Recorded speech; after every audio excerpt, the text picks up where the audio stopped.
High, আমি পূজা। আজকে আবারও তোমাদের সাথে আমার পুরো দিনটা শেয়ার করলাম। আচ্ছা, আমার ভিডিও তোমাদের কেমন লাগে অবশ্যই কিন্তু আমাকে জানিও। আজকে প্রচণ্ড পরিমাণে রোদ উঠেছিল আর আকাশটাও খুবই সুন্দর লাগছিল দেখতে। সকাল সকাল উঠে দেখলাম বাইরে প্রচণ্ড পরিমাণে রোদ। ঘরটাকে ভালো করে ক্লিন করে আমার মেকআপের প্রোডাক্টসগুলো একটু গুছিয়ে নিচ্ছিলাম। অনেকটা অগোছালো হয়েছিল, তাই ভালো করে ডিপ ক্লিনিং করে নিলাম। প্রোডাক্টগুলোকে ভালো করে মুছে সবগুলোকে আবারও গুছিয়ে রাখলাম। তারপর সব কাজ সেরে স্নান করে আসলাম।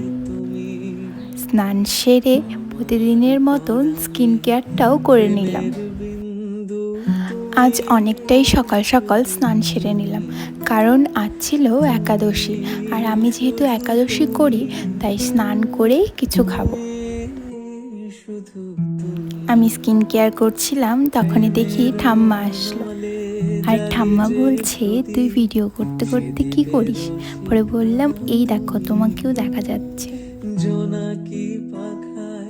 তারপর প্রতিদিনের মতন ঠাকুরকেও পুজো দিয়ে নিলাম। আজকে যেহেতু একাদশী তাই ঠাকুরকে সাবুর তরকারি করে দিলাম।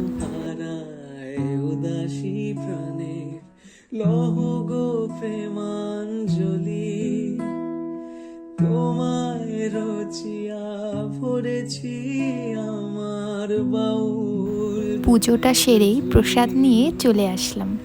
জানো তো, আমার এই একাদশী দিনগুলো খুব ভালো লাগে, কারণ সেই দিন তো ভাত খাওয়া যায় না, আর আমার ভাত একদমই পছন্দের নয়। আমাকে ভাত ছাড়া সারাদিন অন্য যাই কিছু দেবে আমি খুব ভালো করে খেয়ে নেব। এই দেখো, একটা লাড্ডুও খেয়ে নিলাম। খাওয়া দাওয়া করে বসেছিলাম। তারপর মনে পড়লো কালকে যেহেতু শ্যুট আছে, তো ব্রাশগুলো অনেক নোংরা হয়েছিল, তো সেগুলোকেই ভালো করে ক্লিন করলাম।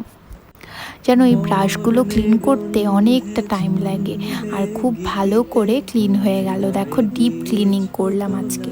তারপরে এইদিকে ঠাম্মা আবার দুপুরবেলা রুটি, সবজি আর বেগুন ভাজা করেছে।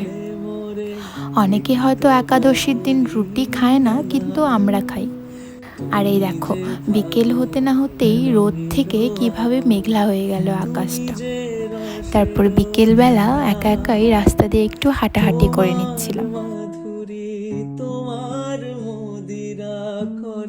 কিছুক্ষণের মধ্যে আকাশে কত মেঘ করেছে, মনে হচ্ছে বৃষ্টিটা এখনই নেমে যাবে। তারপর বাড়ি এসে এই ব্যাকগ্রাউন্ডটা একটু রেডি করলাম। কালকে যেহেতু শ্যুট আছে, তো সমস্ত প্রোডাক্টগুলোকে সুন্দর করে গুছিয়ে রাখলাম। তো এইভাবেই আমার দিনটা শেষ হলো। তো তোমাদের কেমন লাগলো ভিডিওটা অবশ্যই জানিও।